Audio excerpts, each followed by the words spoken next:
Buenos días, estimables. Gracias por estar acompañándonos en este su programa Causa y Efecto CR por la red.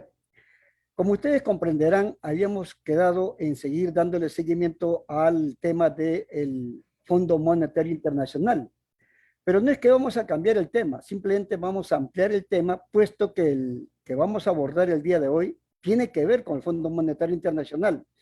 Pues que esa es una de las causantes por el cual los grupos organizados están en plena lucha social de huelgas o movimientos hacia la Asamblea Legislativa donde se está discutiendo ya en sus últimos tiempos en la Ley Marco de Empleo Público, cuyo expediente es el 21.336 y que de alguna forma riñe con la Constitución política. De acuerdo a los principales exponentes de la oposición, en este caso los sindicatos, los rectores de las universidades públicas y también las municipalidades. Dicho esto, permítame compartir con ustedes la participación de un video donde Carlos Coronado hace ciertas observaciones sobre este proyecto de ley y después seguiremos avanzando. Recuerden que Carlos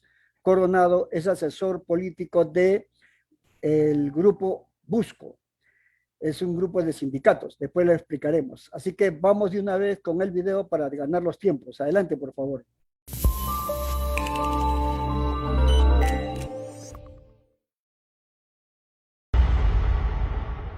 Lo primero es que es parte de la negociación, la incorporó el gobierno como una parte fundamental de la negociación con el fondo por lo que implica en materia de recorte de gasto.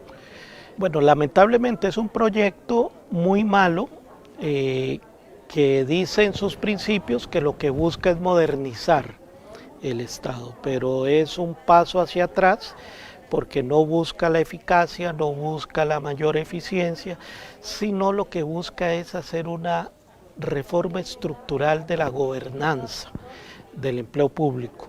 ¿Para qué esa reforma? Lo que buscan es que los actores políticos que están en los ministerios, una jerarca ministerial, tengan un control total de la fuerza laboral del sector público. Por eso es que le plantea el proyecto que la autoridad superior de todo el sistema lo tenga Mideplan, que no tiene experiencia y que además está en función de un jerarca que es nombrado por el presidente de turno. Lo segundo, anula el rol de las instituciones en materia de gestión de recurso humano, elimina las posibilidades de plantear iniciativas en materia de contratación, de selección, de concursos, y todo eso pasa en función de Mideplan, de todas las instituciones. Tercero, modifica toda la escala salarial.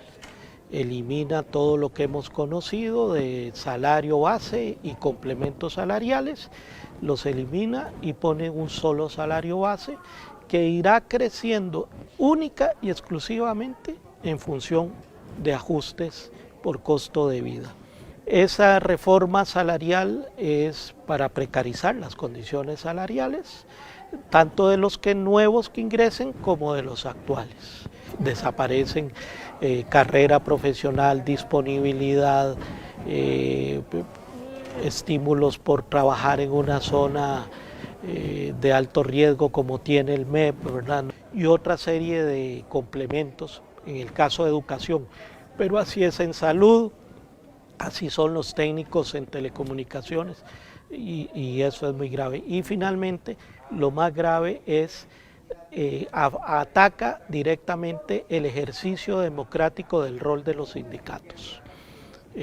Vacía de contenido la negociación colectiva, nos cierra todas las posibilidades. Eso es muy grave porque eso atenta contra convenios internacionales, atenta contra la misma constitución política donde se establecen los alcances de la negociación colectiva. Ya fue dictaminado en la comisión en diciembre en la Comisión de Gobierno y Administración. Ya pasó las mociones 137, están recibiendo.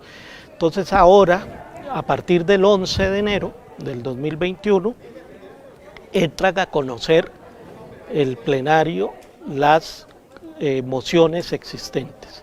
También se está anunciando la posibilidad de un texto sustitutivo. Pero podríamos decir que si no hay texto sustitutivo, va avanzado el proyecto. Bueno, en el conjunto del movimiento sindical, de las diversas corrientes sindicales, están en contra. Ya ese es un paso adelante. Segundo, se están empezando a planificar qué tipo de acciones, tanto de cabildeo en la Asamblea Legislativa como de movilización, organización y lucha, ¿verdad?, en la calle. Y tercero, se está empezando a las bases de los trabajadores, de las organizaciones, a explicar, ¿verdad?, porque mucha gente apenas ha oído hablar de lo del salario único, pero no ha oído hablar de los otros aspectos. Entonces estamos planteando un proceso de trabajo en las bases, esto que está haciendo ANDE, de conversar con sus direcciones, con sus filiales, de exponerle la situación. Así que en ese proceso estamos. ¿Qué necesitamos como ciudadanía? Que la ciudadanía comprenda que golpear al sector público no es golpear el salario de una u otra persona, es golpear la esencia del modelo de país que tenemos, que está configurado en un país con servicios públicos universales, algo que en América Latina no es muy común. Tenemos una salud pública, tenemos una educación pública, tenemos una telefonía pública, un servicio de agua potable público, una electricidad pública. Así que afectar al sector público es afectar esos servicios, es que se despidan personas, es que la gente salga del sector público, y eso tiene un impacto directo en la calidad de esos servicios a futuro. Defender el empleo público es defender servicios públicos de calidad. Lo dijimos en las calles, trabajamos en los medios de comunicación, nos fuimos a todo el país en el 2020 con la caravana, explicamos a cada una de las compañeras que el proyecto de empleo público era nefasto, porque definitivamente nos iba a tocar el salario, nos iban a meter sobre la evaluación por desempeño, pero además nos querían quitar las anualidades. El proyecto de empleo público hemos venido luchándolo. Prácticamente en la Asamblea Legislativa hemos hablado con los diputados, hemos conversado con cada uno y cada una de ellas, nos hemos reunido con Víctor Morales Mora, que es el padre de este proyecto, nos sentamos en el Mideplan con la ministra de Planificación, doña Pilar Garrido, y conversábamos con los compañeros y compañeras de UNDECA, la Rerum Novarum, así como otras organizaciones, los cuales hace 2 años revisamos el proyecto y dimos nuestro punto de vista de qué manera se podía mejorar la situación y las condiciones laborales de los trabajadores sin tener que deteriorarlos prácticamente. El proyecto fue de nuevo enviado a la Asamblea Legislativa y hoy tenemos todavía una incertidumbre porque no se sabe cómo será el último proyecto que ellos quieran presentar. Así que la ANDE ha venido luchando, pero aquí no termina. Año 2021, año electoral, donde vamos a tener que utilizar todas nuestras herramientas en contra de los partidos políticos que específicamente quieren que usted, andino y andina, le dé su voto. Si quieren su voto, que también mejoren las condiciones de vida del trabajador, pero que también, sino que hagan algo por el pueblo de Costa Rica. Compañero y compañera, no permitamos que el proyecto de empleo público pase. Estamos trabajando duro en las estrategias porque este proyecto en el 2021 no llegue a alcanzar la mayoría de los votos en la Asamblea Legislativa, pero necesitamos del apoyo de usted en este 2021 en contra de este proyecto.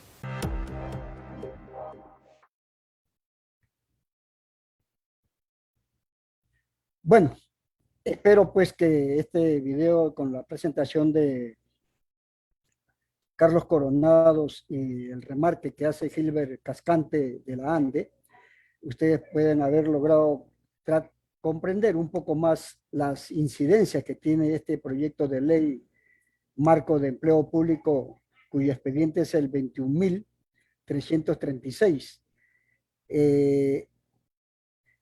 Vamos a nosotros a darle un poco más de cobertura a todo este tema el día de hoy, con el sentido de que tres sectores muy importantes de la población están haciendo advertencias muy puntuales sobre lo que es la inconstitucionalidad de este proyecto de ley, tal como advertí en su momento en enero del año 2021 Carlos Coronado por este video, como lo que estamos viviendo hoy en pleno mes de marzo del año 2021, con el avance que ha tenido este proyecto, con las mociones que se han presentado y la reiteración de las mociones y el trabajo acelerado que están llevando los diputados en la Asamblea Legislativa, más conocida como el búnker legislativo.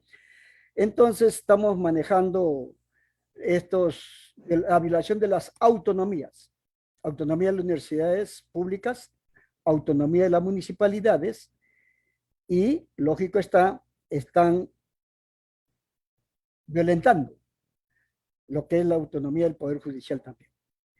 Así que yo quisiera que tengan la amabilidad de encauzarnos sobre el siguiente video que vamos a participar con ustedes, pero también quería, digamos, adicionarles unos puntos fundamentales que nos pone de por medio las universidades públicas, el cual muy claramente establecen y subraya el documento y menciona los siguientes ejemplos. Uno, el servicio civil, para que el empleo público dejara de ser un botín político. Es ahí el año 1949 cuando se hace la nueva constitución en la cual nos rige hoy por hoy. Dos, el Tribunal Supremo de Elecciones para sustraer del Poder Ejecutivo el control de los procesos electorales, porque antiguamente se elegía el presidente en votación, pero los diputados eran los que se encargaban de decir quién era el presidente. Tres, fortalecimiento de la autonomía de las municipalidades, de la Caja Costarricense del Seguro Social y de las entidades descentralizadas frente al Estado. 4. Elevación a rango constitucional del régimen de autonomía universitaria para la institución de cultura superior, con mayor grado de independencia del gobierno, conocido como autarquía. 5. La Contraloría General de la República para fiscalizar la correcta utilización de los fondos públicos. Estos 5 aspectos son mencionados en un documento que emite la Universidad de Costa Rica, avalada por la CONARE, Consejo Nacional de Rectores, y nos hacen ver estos problemas que se están suscitando hoy por hoy, por medio del avance de este proyecto de ley que tiene que ver con empleo público.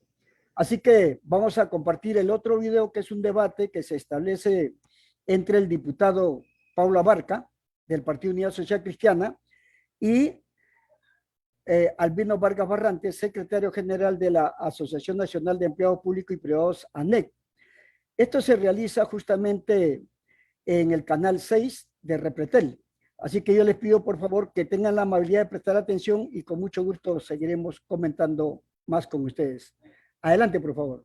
Profundizar en el tema de la ley de empleo público, y quizás cuando usted escucha hablar de empleo público piensa, bueno, ¿qué pasará con el salario de los trabajadores y pluses salariales que tienen los funcionarios del sector público? Por eso invitamos al diputado del Partido Unidad Social Cristiana, Paulo Heriberto Abarca, y también a don Albino Vargas de la ANEP, quien está obviamente en contra de este proyecto de ley. Muchas gracias a los dos, don Paulo, don Albino, por acompañarnos.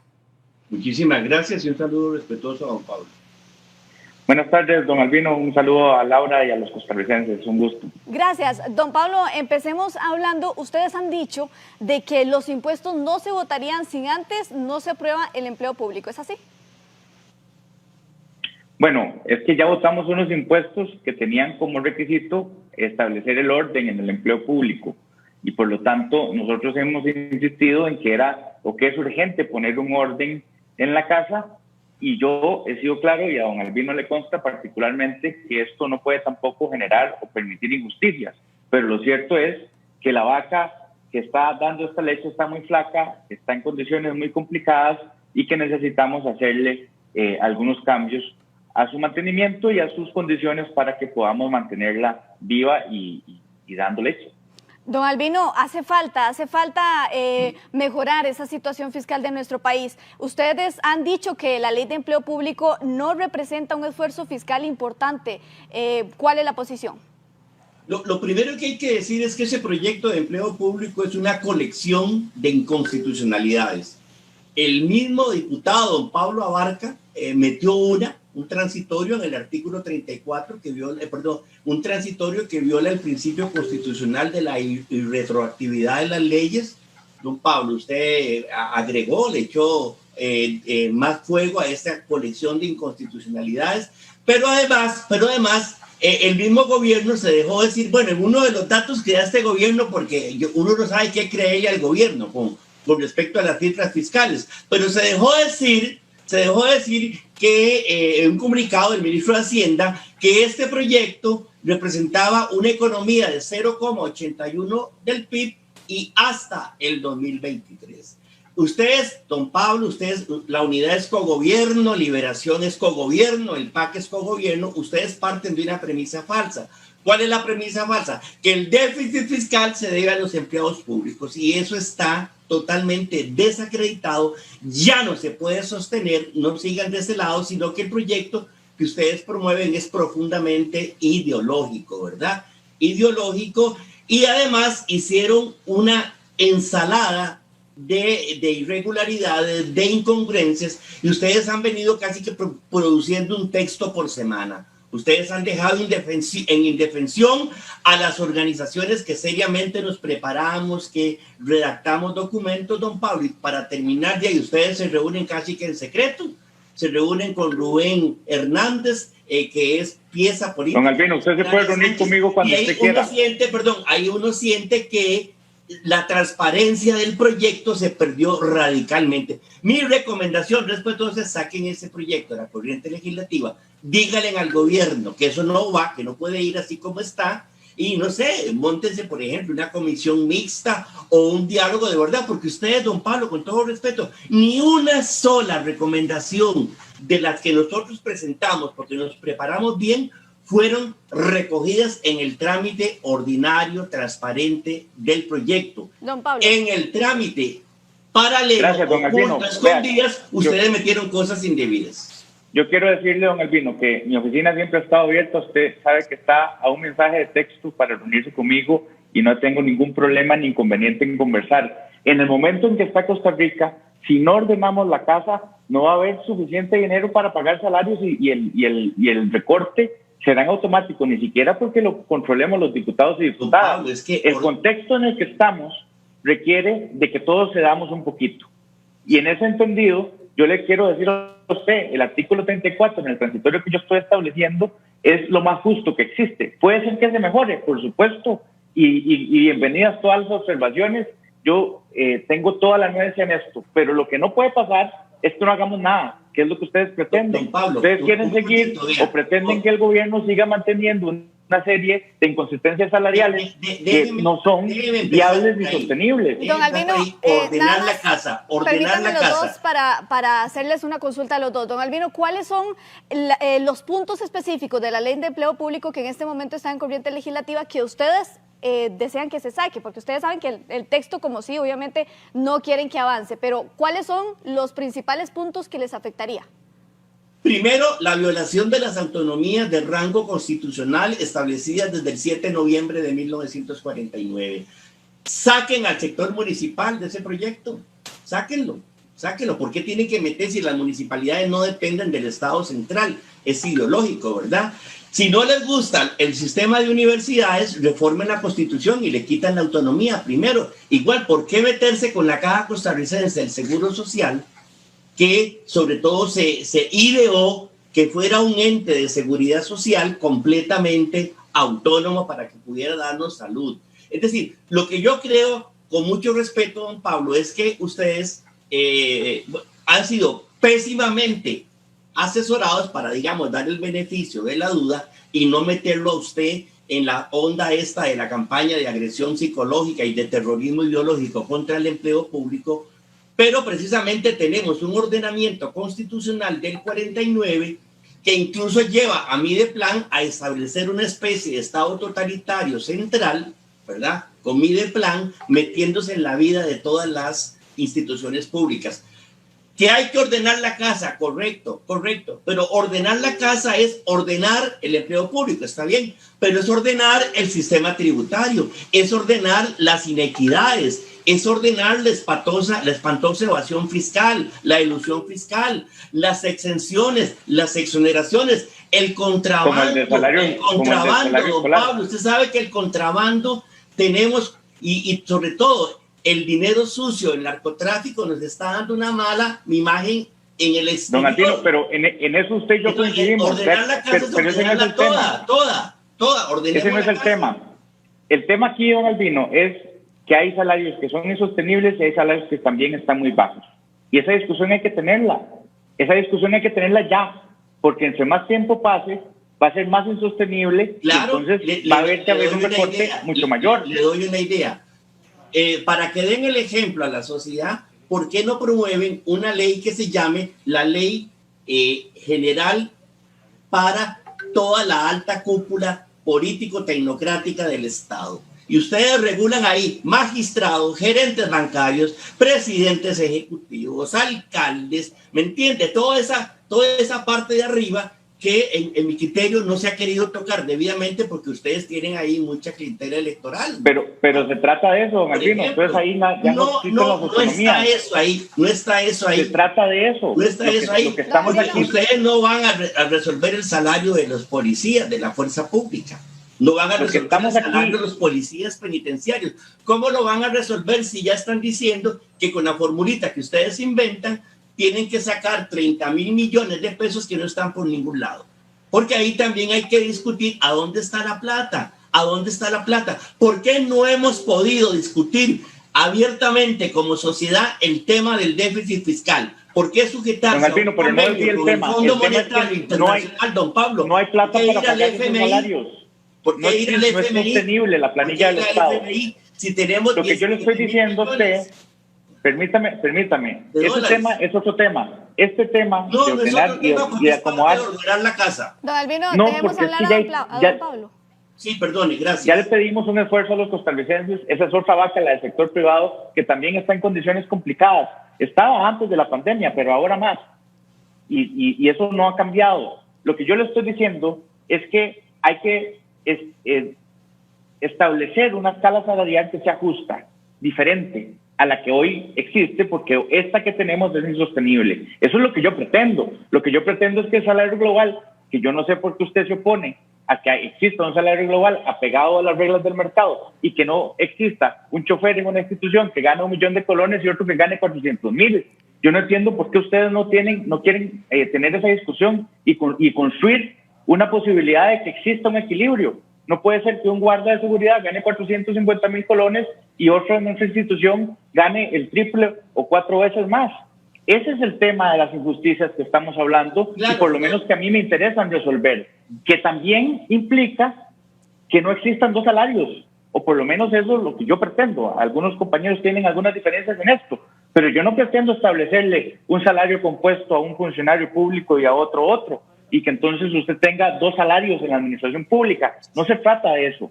Lo que se trata es de que tengamos una discusión madura, que la hemos tenido en otros temas, como los que usted plantea, y que podamos encontrar un equilibrio, porque lo que es cierto es que a como estamos es insostenible.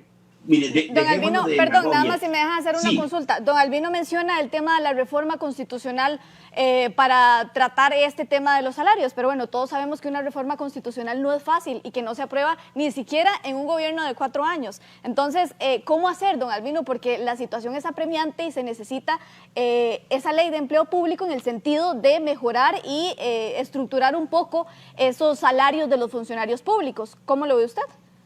Dentro de ordenar la casa, repito, están empezando mal. Están empezando mal porque están golpeando a los que menos tienen. Dígame, don Pablo, si usted puede sostener en este momento, ya que usted usó la comparación de un funcionario de seguridad que se gana 1 millón, dice usted, y uno que se gane 400,000, dígame si usted puede sostener en este momento que los oficiales de la fuerza pública de este país van a ganar 1 millón de pesos. Dígame, usted Eso no lo puedo decir porque es una nueva escala salarial. Es demagógico, ahora me toca no, hablar, señor, disculpe, vamos a establecer una escala de acuerdo al mercado. Es demagógico sostener eso en este momento. No, señor, es más, mi emoción a ustedes le beneficia, creo que no lo han leído bien. Decir que ustedes quieren bajar o subir a los que están más bajos para que estén como los que están mejores. Eso es demagógico. No, es que no es así. Ahora, no es sostenible, compañera periodista, no es sostenible porque no es el problema de empleo público el centro del problema fiscal. Hay algunos economistas, por ejemplo, que recomiendan la venta de activos, las cierres de instituciones. Don Pablo, proyectos que están en la corriente legislativa desde hace muchos años, por ejemplo, el de cierre de instituciones. El problema aquí es cómo administramos el no. Don Albino no quiere que le toquen las condiciones a los trabajadores, pero quiere que alguna gente pague impuestos o más impuestos. Bueno, y también ahí hay problemas. Entonces, aquí lo que se trata es de hacer equilibrios. Yo coincido, don Albino, ayúdeme usted a denunciar los problemas que existen en el ICE y la bola de nieve que va a hacer sostener esa institución, y usted lo sabe. Ayúdeme usted también a denunciar los problemas que existen en otras instituciones como RACTA, que la tienen ahí engordando artificialmente y nadie dice nada, porque lo que están es solo viviendo el status quo. Ese es donde tenemos que encontrar. Ayúdeme usted también a presionar para que instalen los escáneres en las diferentes fronteras, que ahí les regalaron unos escáneres y no los quieren, ni regalados. Y ese es el tema. Aquí yo creo que tenemos que, más que pensar en las condiciones particulares de cada uno, es cómo podemos construir para que Costa Rica tenga una situación fiscal sostenible. Y hay que entregar, los dos tenemos que entregar. Exacto, don Pablo, ahí la palabra clave es, y usted puede leer el último documento de la Comisión Económica para América Latina, la CEPAL, si gusta se lo envío. La palabra clave es, en el tema fiscal necesitamos un gran acuerdo fiscal de este país. No es el remedio de diálogo que promovió Alvarado, que no sirvió para nada, ¿verdad? Eso es una falta de respeto, pero yo también lo he dicho, en eso coincidimos. ¿Verdad? Yo creo que sí, que efectivamente construir es precisamente ponernos de acuerdo los distintos sectores, pero integralmente el tema fiscal. Dígame usted, los empleados públicos son puntuales pagadores de impuestos. Los empleados públicos pagan la renta, los que tienen que pagar renta, y todos los empleados públicos, hasta el más humilde trabajador municipal que asea las calles de la capital, paga el impuesto sobre las ventas cada vez que va al supermercado. Pero entonces los vamos a tallar, los vamos a atornillar y va a seguir la fiesta de elevación, va a seguir la fiesta de la ilusión, porque a mí me gustaría que usted llevara en mesa todas esas preocupaciones de Lisa, de Rax, lo que usted quiera, pero a mí me gustaría llevar en mesa el informe legislativo de la Comisión de Papeles de Panamá del periodo constitucional anterior, que puntualizó de la A a la Z lo que teníamos que hacer para corregir estructuralmente y que no volviéramos a estar en esta situación deficitaria. Bueno, y a mí me gustaría, que en mesa tuviéramos exactamente la posibilidad de discutir el pago de intereses de la deuda pública. ¿A quién está ganando con el pago de intereses de la deuda pública? Pero lo hacemos integral, lo hacemos como un acuerdo nacional, claro, Albino, pero ahora tenemos que casar. Este tema, el del empleo público, yo estoy seguro, y además yo insisto también en la agenda de reforma del Estado y también en la agenda de reactivación económica, que tiene que ir paralelo a este tema. En eso nosotros coincidimos, pero en este puntualmente, que es el que me interesa, me parece que hay posibilidades de encontrar un acuerdo. No tiene que todo el mundo tirarse a la calle, porque aquí las puertas están abiertas. Usted ha dicho que nosotros no lo recibimos, eso es mentira. Usted tiene el acceso a un mensaje de texto, usted tiene acceso a mí. Don Pablo, y podemos construir un acuerdo por Costa Rica.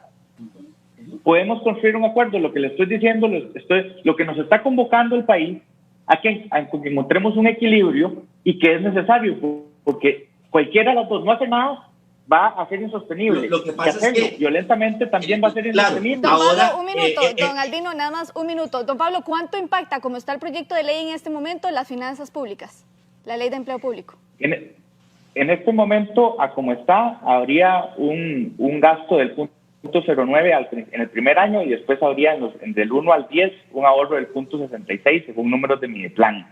En esa equiparación de la nueva escala salarial y pasando todo. La efectividad del proyecto sería de 2 o 3 años. Hay algunas otras versiones que podrían implicar que el acomodo tarde 12 años, y hay otras versiones que podrían generar ahorros inmediatos, pero bueno, yo ahí tengo algunas dudas si eso será sostenible. Lo que es cierto es que antes de llegar a eso, Laura, yo creo que lo más importante es que estos diálogos se mantengan y se sostengan. Así como yo me puedo reunir con don Albino, me puedo reunir con los otros sindicatos y sin ningún problema, pero lo que urge es que hablemos de verdad y que tomemos decisiones. Decir que no se haga nada es un problema que va a reventar en algún momento y el ajuste será de forma natural. Don Albino, ustedes dijeron, o algunos sindicatos dijeron decimos, el día de ayer de que van a tomar medidas con respecto a esta ley de empleo público. ¿Cuáles? Porque no primero, mencionaron las medidas nosotros, puntuales. ¿Cuáles son disculpe, esas medidas puntuales? Sí, nosotros queremos que sí hay que hacer algo, ¿verdad? Y es que ahí está donde se puede obtener más del 0,9 que usted menciona, porque ahí está renta mundial, ahí está zonas francas, ahí están los impuestos solidarios a las grandes fortunas que recomienda el mismo Fondo Monetario y el Banco Mundial. Las medidas que vienen, que se van a hacer, tienen que ver con el acuerdo con el Fondo Monetario Internacional, porque los sectores que sostenemos que no se ocupan no hemos sido escuchados. Don Pablo, hay prestigiosos académicos, ni siquiera piensen en sindicatos, hay prestigiosos académicos, hay prestigiosas entidades que están diciendo no ocupamos del FMI. No ocupamos del FMI, don Pablo. Usted tiene que saber ese informe. Si pudiéramos encontrar un acuerdo con el público también, con evasión también, pero no es así, don Albino. Don Pablo, si las empresas públicas de este país que siguen siendo rentables, don Pablo, tienen ahí 7.000 millones de dólares, por Dios santo, 4 veces lo que el gobierno aspira a tener con el FMI, confrontándonos como sociedad. Don Pablo, hablemos de eso. Por eso, pero el problema que tenemos aquí es que usted quiere que toquen a todo el resto, pero a ustedes no. Entonces ese es el problema que tenemos. De todas formas, los empleados públicos, los de abajo y los de en medio, ya vienen pagando hace tiempo, con congelamiento salarial, por ejemplo. No ha minorado el costo de la vida, no ha minorado el pago de impuestos y efectivamente aquí la cuerda se está reventando por la parte más delgada. Yo no tengo ninguna duda. Yo discrimino los salarios arriba.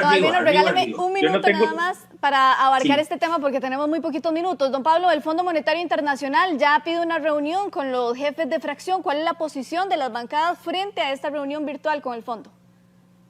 Bueno, me parece que eso es sustancial para que se enteren de primera mano la voluntad que existe de las diferentes fuerzas políticas. Yo le voy a decir una cosa, el gobierno pretende que se apruebe eso todo en automático y, por ejemplo, el impuesto al ROP no tiene ninguna viabilidad política y eso es una locura a la cual por lo menos yo me voy a enfrentar fuertemente. Eso es un descaro lo que están haciendo. Pero yo creo que este diálogo que hemos tenido aquí es más productivo que todo lo que trataron en el Estadio Nacional. Porque lo que está claro es que en paralelo al empleo público, y ya don Albino acepta que también hay que hacer un ordenamiento aquí, podemos abordar otra serie de temas.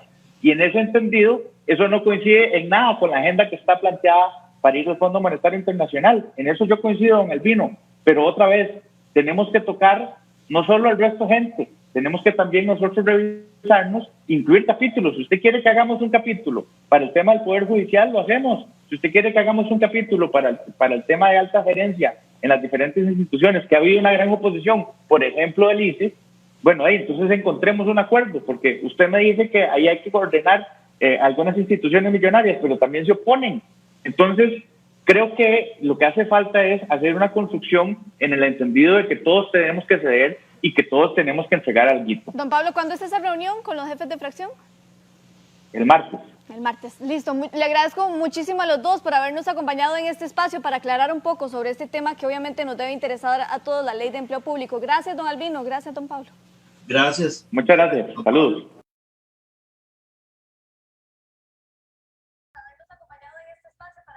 Bueno, espero que este video que hemos presentado con este tema muy específico, el debate entre el diputado del Partido Unidad Social Cristiana, Pablo Heriberto Abarca, y el representante de la Asociación Nacional de Empleados Públicos y Privados, ANEC, Albino Vargas Barrantes, le haya sido de su agrado y, como bien saben, ha sido transmitido por medio de Canal 6 y nosotros lo estamos reproduciendo. Recuerden que Canal 6 es, como decir, Repretel. Lo que es importante resaltar de esta especie de debate es como remarca Albino Vargas Barrantes, violación de autonomías, y él pide que se saquen a las universidades, que se saquen a los municipios y también universidades públicas, ¿no?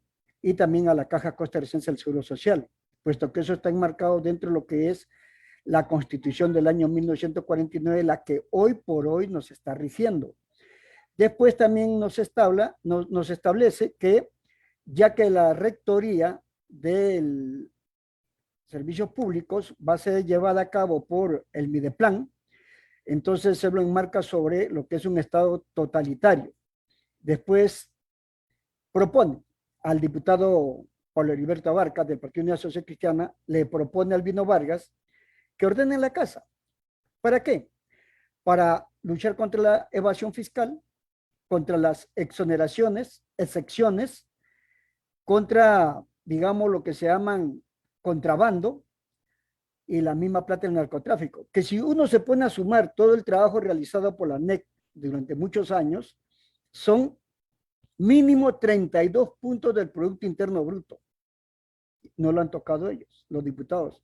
Están tan preocupados por el déficit fiscal que a ellos un bledo le interesa tocar este punto, que es muy esencial.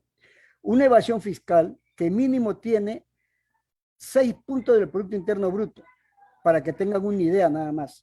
Después, habla de promulgar leyes para que, ya que están preocupados por los salarios disparejos en la función pública, que se haga un proyecto de ley muy específico para atacar directamente a los altos funcionarios del sector público, como por ejemplo la banca.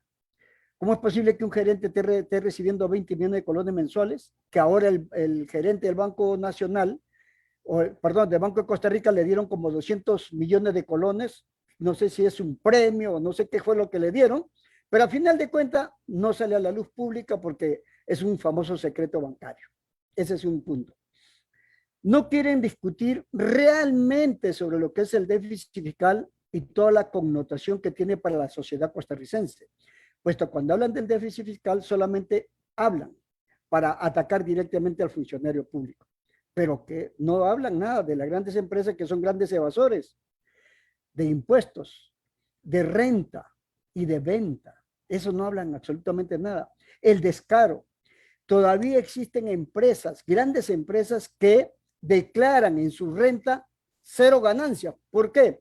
Porque si este año fiscal pasado ellos tuvieron una venta de 15,000 millones de colones, entonces en su contabilidad aparecen que tienen también unos gastos de 15,000 millones de colones. Entonces quedan empatados. O sea, en otras palabras, pierden. Ese nada más para sacarle un pequeño ejemplo. Después, hablan sobre construir un diálogo nacional. Eso va a ser imposible, porque la cúpula que gobierna el país, los grandes empresarios, entre ellos André Garnier, que es el representante de las cámaras empresariales, no están dispuestos a dejar sus gollerías, no están dispuestos a que ese dinero que los hace cada día multimillonarios no se reparte entre los que más necesitan, porque es buchón como él solo. Después, no debemos, dice Albino Vargas, olvidar el famoso informe de los papeles de Panamá, donde están metidos grandes empresarios, gente que trabaja para el periódico La Nación, o sea, entre ellos directivos. Fíjense ustedes, para que tengan una idea. ¿Por qué se oponen a un aspecto que es fundamental? Yo vengo insistiendo desde el año 1999 que se abra el secreto bancario, porque ahí está el kit del asunto. Porque si se abre el secreto bancario, como muchos países del mundo ya lo tienen, como el caso de Europa, Estados Unidos, entonces aquí se dejaría de estar usando el contrabando para hacerse millonarios, la prostitución para hacerse millonarios, las drogas para hacerse millonarios. Estarían dejando de muchos ingresos ficticios e ilícitos para que puedan responder sobre esos ingresos. Pero no quieren. Y la mejor prueba de que ellos no quieren que se abra el secreto bancario es la destitución que hicieron en su momento obligaron a renunciar al ex ministro de Hacienda, Rodrigo Chávez. ¿Recuerdan ustedes? Lo hicieron renunciar, pero claro, no directamente renuncie, no, sino que buscaron un sinfín de pretextos, lo descalificaron y entonces él tuvo que renunciar por vergüenza y dignidad. ¿Por qué? Porque él se atrevió de hablar de evasión fiscal sobre 8 puntos y también se atrevió a decir que iba a luchar como ministro de Hacienda para que se abra el secreto bancario. Ahí fue el peor problema de él. Y por último, aquí, para evitar todos estos problemas de evasión fiscal, déficit fiscal, nada más que se reforme lo que se llama el artículo 117 del secreto fiscal, del Código Fiscal. Ellos nunca quieren que toquen ese artículo, porque ahí está también el kit del asunto. Son protecciones para los grandes evasores. Dicho esto, permítame también agradecerles a todos y cada uno de ustedes por su sintonía. Y vamos a terminar el programa el día de hoy con un mensaje para todos y cada uno de ustedes. Primero, después que terminemos este programa, se va a subir a la red otro video, pero no video, sino un programa radial que fue emitido en Radio Colombia, cuyo nombre es Voces, del periodista